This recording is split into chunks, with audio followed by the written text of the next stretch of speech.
At my son's wedding, my daughter-in-law smiled sweetly at me, leaned in close, and said, "Maybe try the potatoes. You paid for them, after all."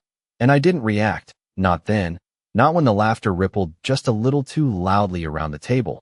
Because that was the moment I realized something far more important than embarrassment was unfolding right in front of me. The ballroom at the Lakeside Grand had been decorated exactly the way I imagined Daniel would want it when he was a boy. Soft ivory linens, warm candlelight, and those small centerpieces with white roses he used to pick from our backyard and hand to me with dirt still on his fingers. But that night none of it felt like mine. Not the room, not the celebration, not even my own seat at the table, which had been placed just far enough from the head table to be noticeable without being openly questioned. I remember smoothing my navy dress, the one I had carefully chosen weeks before, telling myself to stay composed as I reached for a napkin and gently wiped a bit of gravy from my hand, as if that simple act could restore some kind of dignity that had quietly slipped away. Across the room, Ashley laughed again, light and effortless, her hand resting on Daniel's arm as though she had always belonged there, as though I had never spent 38 years raising the man beside her. And Daniel, my son, didn't look at me, not once. His attention fixed somewhere between his new wife and the approval of their guests. And that silence said more than anything he could have spoken. I glanced down at my place card, the elegant script spelling out Margaret Collins. But the table itself told a different story, tucked near the service area where servers passed by more often than family members. And I couldn't help but notice how every other immediate relative had been placed closer, more visible, more celebrated. While I had been arranged like an afterthought, polite but distant, someone behind me whispered, "Not quietly enough," something about "the one who made all this possible," followed by a soft chuckle, and I felt that familiar tightening in my chest. Not sharp, not overwhelming, just a steady reminder that this hadn't happened all at once, that this had been building in small, careful steps for years. I thought back to the engagement dinner where Ashley had insisted on handling everything, to the venue meetings I was suddenly not invited to the way decisions were announced rather than discussed, each moment subtle enough to dismiss on its own, but together forming a pattern I could no longer ignore. I picked up my water glass, my hand steady despite everything, and took a small sip, letting the coolness ground me while I watched the room with a clarity I hadn't allowed myself before, noticing the exchanged glances, the knowing smiles, the way Ashley's friends seemed to understand something I had only just begun to see. It wasn't about a comment or a misplaced seat, or even the quiet laughter. It was about position, about being gently but deliberately moved out of the center of a family I had built, and replaced with a version that no longer needed me, at least not in the way it once had. A server approached and asked if I needed anything, and I shook my head with a polite smile, thanking him, because I realized in that moment that I didn't need to defend myself, didn't need to correct anyone, didn't need to draw attention to what was happening, because the more they revealed, the clearer everything became. Ashley caught my eye briefly, her expression composed, almost curious, as if waiting for a reaction, and when I simply held her gaze for a second longer than expected, before looking away, I saw something flicker there, something uncertain, and I knew then that staying calm was not weakness, it was strategy. The music swelled, guests clinked their glasses, and the celebration continued as though nothing unusual had happened. But I sat there quietly, observing, remembering, connecting pieces that had never quite fit until now. And for the first time that evening, I understood that what they believed was a small moment of control had given me something far more valuable. The truth, laid out in plain sight, waiting for me to decide exactly what to do with it. I stayed in my seat long after the music shifted into something more upbeat, long after the clinking of glasses turned into full conversations, because leaving too quickly would have meant admitting something had happened, and I was not ready to give them that satisfaction. Instead, I folded my hands neatly in my lap and watched as the evening unfolded with a kind of quiet distance I had never felt before, as if I were no longer part of the scene, but rather observing it from just beyond the edges. Ashley moved through the room with effortless confidence, greeting guests, accepting compliments. Her laughter light and practiced, and each time someone mentioned how beautiful the wedding was, how perfect everything seemed, she accepted it with a small nod that suggested ownership. as though every detail had come from her alone. I noticed how often the word perfect was used, and how easily people forget who laid the foundation for perfection when it is no longer convenient to remember. Daniel followed closely beside her, smiling, shaking hands, occasionally glancing toward the head table as if checking that everything remained in place. But never once did his gaze drift toward me, not even by accident, and that absence felt more deliberate than any direct rejection could have. I reached for my glass again. The ice now melted into the water, and took a slow sip while listening to a group of guests behind me discussing the honeymoon plans, something about a villa in Napa Valley, a place I recognized immediately because I had been the one to suggest it months ago during a conversation that Ashley had quickly redirected, claiming she had already chosen something better. It was a small detail, but it settled heavily in my mind. Another piece sliding quietly into place. A woman at my table leaned toward her companion and said, "I heard the bride handled everything herself. Can you believe it?" And the reply came just as softly.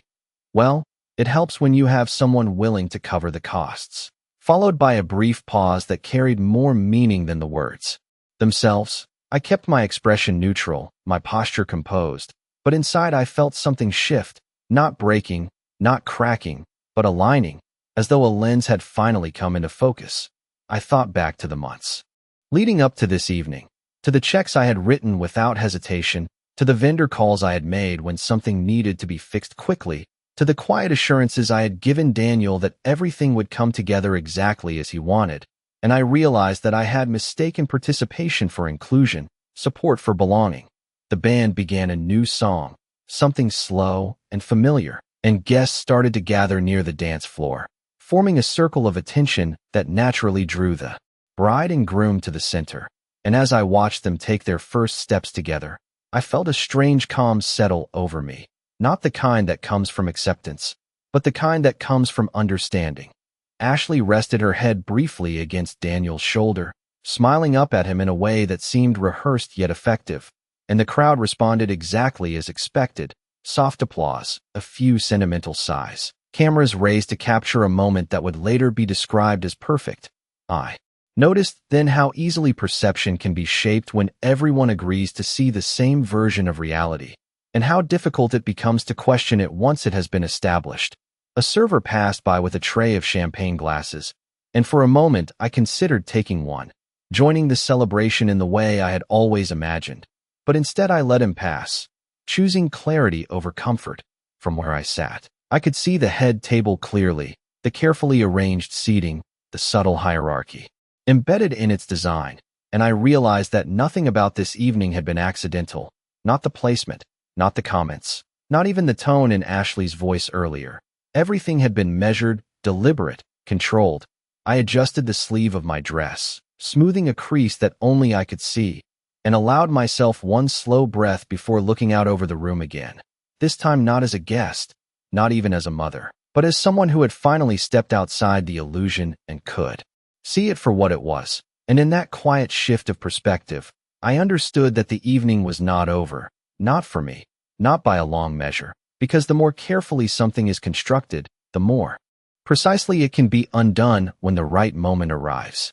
I remained seated as the music softened into the background and conversations grew louder, layering over one another in that familiar way large celebrations always do. But this time every word seemed sharper, more deliberate, as though I could hear not only what was being said, but what was meant beneath it. From my place near the edge of the room, I noticed a small detail I had missed earlier. A decorative board near the entrance listing the seating arrangements in elegant calligraphy, something guests had glanced at briefly before finding their tables. And for a moment I hesitated before standing and walking toward it, not out of curiosity, but because something inside me had begun to expect confirmation rather than surprise. The board was framed in gold, names arranged in careful columns, each table labeled with soft romantic titles. And as my eyes moved down the list, I found Daniel's name, then Ashley's, placed exactly where they should be, surrounded by immediate family and close friends. And then, after a brief pause, I found mine, not among them, not even at the adjacent tables, but placed several rows down under a grouping labeled extended guests. a term so politely distant it almost sounded thoughtful if one did not know better. I stood there for a moment longer than necessary, reading it again to be certain, not because I doubted what I saw, but because I needed to feel the weight of it settle fully, to let it become something undeniable. Behind me, two young women approached, glancing at the board and then at me, their voices low but clear enough to carry. "Is that her?" one asked quietly, and the other replied with a small shrug. "I think so." Ashley said she likes to keep things organized, no drama, followed by a soft laugh that felt rehearsed rather than spontaneous. I stepped aside without acknowledging them and returned to my seat with the same measured pace I had maintained all evening, my expression unchanged, my posture steady, but inside, something had shifted again, not in a way that caused pain, but in a way that clarified intention. When I sat down, I folded my hands once more and looked toward the head table, noticing how seamlessly everything appeared to function, how every guest seemed to know their place without question, how easily structure becomes invisible when it is accepted. Daniel leaned toward Ashley as she spoke to someone across the table, nodding along with a faint smile, and for a brief moment I tried to recall the last time he had looked at me with that same attentive expression, not out of obligation, but out of genuine connection, and the memory did not come as quickly as it once would have. A server placed a fresh napkin beside me, perhaps noticing that mine had been used earlier, and I thanked him quietly, the simple exchange grounding me in a way that felt more real than anything else in the room. As I adjusted the napkin on my lap, I caught sight of a small printed program tucked beneath my plate, something I had not noticed before. And when I opened it, I saw the schedule of the evening laid out with precision, each moment accounted for, each speech assigned, each transition timed, and nowhere, not in the acknowledgments or the thank you section, was there any mention of me, not even a passing line of gratitude, and that absence, more than anything else, confirmed what I had already begun to understand. This was not an oversight, not a misunderstanding, not even a moment of thoughtlessness. It was a design, carefully constructed and quietly executed. I closed the program gently and set it back in place, then lifted my gaze once more to take in the room as a whole, the laughter, the movement, the illusion of unity that everyone seemed so eager to maintain, and I realized that the more complete the picture appeared, the less anyone would question what had been left out. Ashley stood again, raising her glass slightly as she spoke to the group nearest her, her voice carrying just enough to draw attention without seeming intentional, and I watched as people leaned in, eager to listen, eager to be part of something that felt important, and I understood then that influence is not always loud. It is often quiet, consistent, and positioned exactly where it needs to be. I let out a slow breath and allowed my shoulders to relax, not in resignation, but in preparation, because the clarity I had gained in these small, almost invisible moments had given me something far more valuable than a place at the table. It had given me perspective, and with it, the ability to choose exactly when and how the truth would finally be seen. The room continued to glow with that soft golden light that made everything appear warmer than it truly was. And as I sat there with the folded program resting lightly beneath my hand, I allowed my thoughts to drift backward, not out of nostalgia, but out of necessity, because understanding the present required me to revisit the moments I had once dismissed.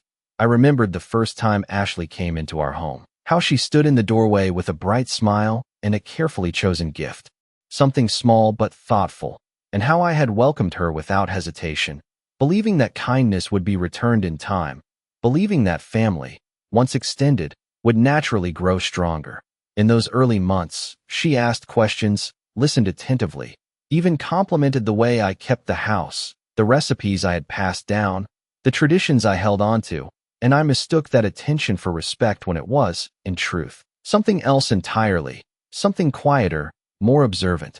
Over time, those small gestures began to change, not abruptly, but gradually, in ways that were easy to overlook: a canceled lunch here, a missed call there, decisions made without including me, each one explained with a reason that sounded reasonable on its own, yet together formed a pattern I chose not to confront. Daniel changed as well, though I did not see it clearly then, his visits becoming shorter, his conversations more surface level, his reassurances more frequent but less convincing, and I told myself that this was simply what happened when a son built a life of his own. That distance was natural, that adjustment took time. I thought about the afternoon we discussed the wedding budget, how I had offered to help without being asked, wanting only to ease their burden, and how Ashley had accepted with a gracious smile, her tone warm, her gratitude expressed just enough to feel sincere. And yet from that point forward, every decision seemed to move further away from me, as if my role had been defined in that moment and quietly contained. There were meetings I was no longer invited to, details I learned secondhand, changes made without consultation, and each time I felt a flicker of discomfort, I reminded myself not to overthink, not to interfere, not to become the kind of mother-in-law people whisper about. I see now how carefully that line was drawn, how easily I stayed within it, believing that restraint would preserve harmony, when in reality it only created space for something else to take hold. The memory of a particular evening surfaced, one where I had suggested a simple family dinner to finalize a few plans, and Ashley had responded with a polite but firm alternative, explaining that they had already arranged everything with a planner, that it would be easier this way. And Daniel had nodded in agreement, his voice gentle but distant, and I had accepted it without question, telling myself that times had changed, that traditions evolve. Sitting there now, surrounded by the result of all those choices, I could see how each moment had contributed to the structure I was witnessing, how every decision to step back had allowed someone else to step forward, how every silence had been interpreted not as grace, but as permission. I lifted my eyes again to the center of the room, where Ashley now stood speaking with a group of guests, her posture confident, her gestures precise, and I noticed how naturally she occupied that space, how completely she had made it her own, and I understood that this had never been about a single evening, or a single comment, or even a single relationship. It had been about control, about shaping a narrative in which I existed only where it was convenient. I adjusted the bracelet on my wrist, a simple piece Daniel had given me years ago, and for a brief moment I allowed myself to feel the weight of that memory, not as a loss, but as a reminder of what had once been genuine. The music shifted again, signaling the next part of the evening, and guests began to move with quiet anticipation, unaware of the undercurrent that had been building just beneath the surface, and I remained where I was, composed, observant, no longer searching for inclusion, because I had already found something far more important, the understanding that everything I needed to see had been placed in front of me, not hidden, not disguised, but revealed through the very actions meant to diminish me. And with that understanding came a calm certainty that this story, despite how it appeared, was not yet finished. The sound of a glass being gently tapped somewhere near the head table drew the room into a soft hush, and I lifted my gaze as Ashley stepped forward, her posture poised, her expression composed in that careful way I had come to recognize. And as she began to speak, thanking guests, acknowledging friends, her voice carried easily across the room, practiced and warm, yet something about it felt rehearsed rather than felt, as though each word had been chosen for effect rather than meaning. I listened without interruption, not because I was interested in what she would say, but because I wanted to hear what she would leave out, and it did not take long to notice the pattern. The way she named people in categories, friends, colleagues, distant relatives, each group receiving its moment of appreciation, each mention delivered with the same polished tone, and when she spoke of family, her hand briefly touched Daniel's arm, her smile softening just enough to draw a quiet murmur from the guests. But even then, there was no shift in her direction, no glance toward where I sat, no acknowledgement of the role I had played in bringing this moment into existence. Daniel took the glass next, his voice slightly less steady, though still confident, and for a moment I allowed myself to wonder if he would say something different, something that might reach across the distance that had been so carefully placed between us. But as he began to speak, his words followed a similar path. Gratitude extended outward, appreciation expressed broadly, yet always stopping just short of where I sat, as though there were an invisible line he had agreed not to cross. I did not lower my eyes. I did not shift in my seat. I simply listened, letting each omission settle without resistance, because by now I understood that what was not said often carries more truth than what is. A few guests glanced in my direction during the speeches, quick, almost reflexive movements, as if checking whether I had noticed, and I met none of those looks, choosing instead to keep my focus steady, my expression calm, because reacting would have only confirmed the version of me that had been quietly constructed throughout the evening. When the speeches ended, applause filled the room, warm and sustained, and Ashley leaned slightly into Daniel as they smiled together, receiving the approval they had carefully guided the room toward. And I realized then that this moment, like everything else, had been arranged to reinforce a single narrative, one where I existed only as a background figure, present but not essential. A server approached again, offering a fresh plate, asking softly if I would like anything else, and I thanked him. With the same quiet politeness I had maintained all evening, declining without hesitation, because I no longer felt the need to participate in the performance that surrounded me. Instead, I let my attention drift once more, this time not to the center of the room, but to the edges, to the subtle exchanges that often go unnoticed, the planner adjusting a detail near the stage, a staff member reviewing a clipboard, small movements that reveal the structure behind the appearance. And it was there, in those unnoticed spaces, that I saw something that did not quite align.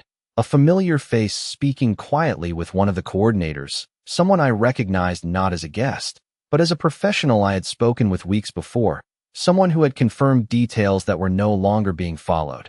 I watched for a moment longer, not drawing attention, simply observing as I had learned to do, and a quiet realization settled into place, not dramatic, not sudden, but steady and clear, that while Ashley believed she had complete control over how this evening unfolded, there were elements she did not fully understand, decisions that had been made before she ever stepped into the room, arrangements that extended beyond what she could see. I rested my hands once more, feeling the calm that had replaced the earlier tension, and allowed a single thought to form with quiet certainty, not spoken, not expressed, but held firmly in place, that the story being told tonight was only part of a larger one, and that the parts left unspoken, the parts overlooked, were the ones that would matter most when the time came for everything to be seen clearly. The applause faded gradually, dissolving into the familiar hum of conversation, and I remained exactly where I was, hands folded, posture steady, allowing the evening to continue without me needing to participate in it, because by now I understood that my silence was not absence, it was presence in a different form. I noticed the planner again, the same woman I had spoken with weeks earlier, now standing near the edge of the dance floor reviewing something on her tablet, her expression focused, occasionally glancing toward the head table with a look that suggested she was checking more than just timing. And when her eyes briefly met mine, there was a flicker of recognition, subtle but unmistakable, followed by the smallest nod before she returned to her work. That moment was quiet, nearly invisible to anyone else, but it settled something within me, confirming that not everything had been rewritten, not every thread had been taken out of my hands. I shifted slightly in my chair, adjusting the bracelet on my wrist, feeling the cool metal against my skin as a reminder of continuity, of things that had existed long before this evening and would continue long after it. And as I looked around the room once more, I began to notice details I had overlooked earlier, not because they were hidden, but because I had not been looking in the right way. Near the entrance, a small table displayed envelopes and a guest book, items that most people passed without much thought, yet I recognized the arrangement immediately, the placement of certain documents beneath the surface, details I had confirmed personally during earlier conversations, details that had not been changed, despite everything else that had been adjusted around them. A server moved past me carrying a tray of empty glasses, and I watched as he navigated the room with quiet efficiency, stepping around clusters of guests, adjusting his path without drawing attention.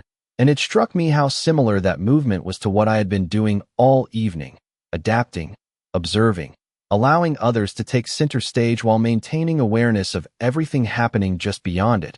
Ashley laughed again, her voice rising slightly above the rest, and I turned my attention toward her for a brief moment, noticing how easily she commanded attention, how naturally people responded to her cues. And yet, beneath that ease, there was something else, a careful monitoring of reactions, a need to ensure that everything remained aligned with the image she had created. Daniel stood beside her, smiling, his posture relaxed, though there was a tension in the way his hand rested against the table, a slight stiffness that suggested he was holding something in place rather than simply enjoying the moment. And I wondered, not with resentment, but with a kind of distant curiosity, whether he had noticed the same things I had, whether he understood the structure he was now part of, or whether he had accepted it without question. I let that thought pass without holding on to it, because it was no longer something I needed to resolve. Instead, I focused on what was within my control, the quiet alignment of details that had remained unchanged, the elements that existed beyond the immediate performance of the evening, and I felt a steady confidence begin to take shape, not loud, not urgent, but certain.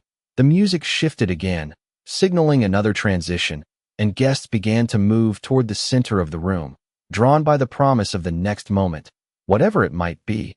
And as they did, the edges of the space became clearer, less crowded, revealing pathways that had been obscured before. I glanced once more toward the table near the entrance, then toward the planner, who was now speaking quietly with a staff member, and I understood that timing would matter, not in a dramatic sense, but in a precise one, a matter of choosing the right moment when attention could shift without resistance.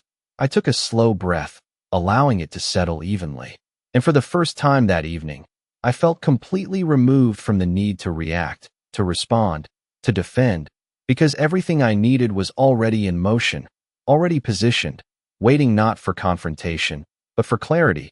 And as I sat there in the soft glow of the room, surrounded by a celebration that no longer required my presence to continue, I knew with quiet certainty that the balance of this evening had already begun to change, not in ways that could be seen immediately, but in ways that would become undeniable once the right moment arrived. The music softened again, not completely fading, but shifting into something slower, more deliberate, and I knew from the way the planner stepped forward slightly that another transition was about to take place, one that had been scheduled, timed, expected, and I watched as she gave a small signal to the band, then glanced toward the head table, her expression composed yet attentive, as though she was preparing for something more than just the next song. Guests began to settle, their movements slowing, conversations tapering off as attention naturally returned to the center of the room, and I remained seated for a moment longer, allowing that attention to gather where it was meant to, because I understood now that timing was not about urgency, it was about alignment. I placed my hands gently on the table, then rose from my chair with a calm that felt almost unfamiliar, not because it was new, but because I had not needed it in this way before. And as I stepped away from my table, no one stopped me, no one questioned it, because there was nothing about my movement that suggested disruption. It was quiet, measured, entirely within the flow of the evening. I walked toward the edge of the dance floor, not directly into the center, but just enough to be seen without demanding attention.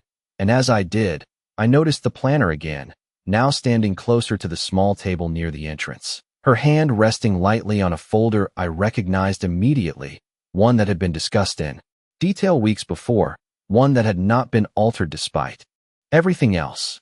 Our eyes met once more, and this time the acknowledgement was clearer, a brief nod that carried understanding without needing explanation, and she stepped slightly aside, not in deference, but in coordination, as though the next part of the evening had already been agreed upon. I turned my gaze toward Daniel and Ashley, who were now seated again, their attention directed toward the room, expecting the continuation of the celebration they had so carefully shaped. And for a moment, I simply looked at them, not with accusation, not with disappointment, but with clarity, because everything that needed to be seen had already been revealed. The room grew quieter, not completely silent, but enough that a shift could be felt, and I took one more step forward, positioning myself where I could be heard without raising my voice, where I could be seen without interrupting. And when I finally spoke, it was not loud, not forceful, but steady, the kind of tone that carries because it does not compete with noise. I began simply, thanking the guests for being there, acknowledging the beauty of the evening, the effort that had gone into it. And I saw the initial reactions unfold exactly as expected: polite attention, a few nods, the assumption that this was another planned moment, another part of the program. I continued without pause, my words measured, each one placed with intention, and then, gently, I shifted, not in tone, but in content, referencing the support that had made the evening possible, the arrangements that had been secured, the commitments that had been made long before the decorations were chosen or the invitations sent, and I did not need to name anything directly, not yet, because the suggestion alone was enough to create a subtle tension, a slight shift in the room as people listened more closely. Ashley's expression changed first, not dramatically, but enough. Her smile tightening just slightly, her posture adjusting as she tried to understand where this was going, while Daniel remained still, his attention fixed, perhaps sensing that this moment was no longer following the script he had accepted.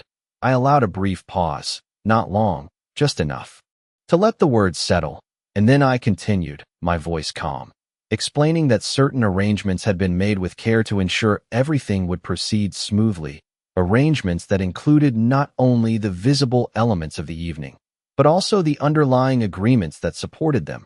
And as I spoke, I saw the planner move subtly in the background, opening the folder, preparing without drawing attention.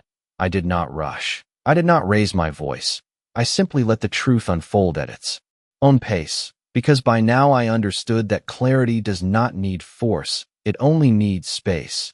And as the room grew quieter, as the attention sharpened, I knew that the moment I had been waiting for was no longer approaching.